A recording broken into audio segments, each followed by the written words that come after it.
Tatăl meu, din ziua ta primește în dar iubirea mea.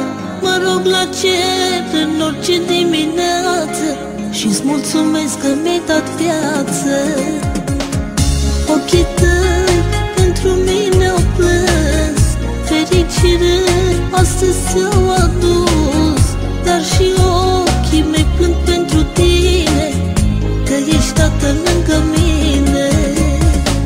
Și dacă soarta ar vrea să mă locuia și cu destinul meu voi lupta mereu, peste toate trec cu bine, că ești tată lângă mine.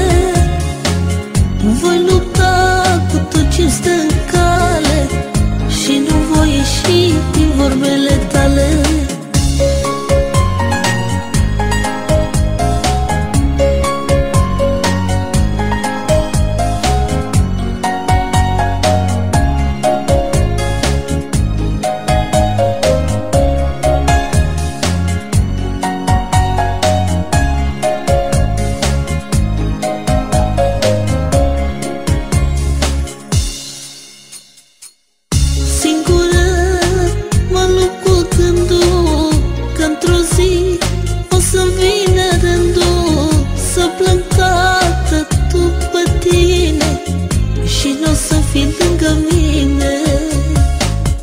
Ai fost trist și supărat, în mâna ta m-a alintat, de la tine am învățat să pun toate cap la cap.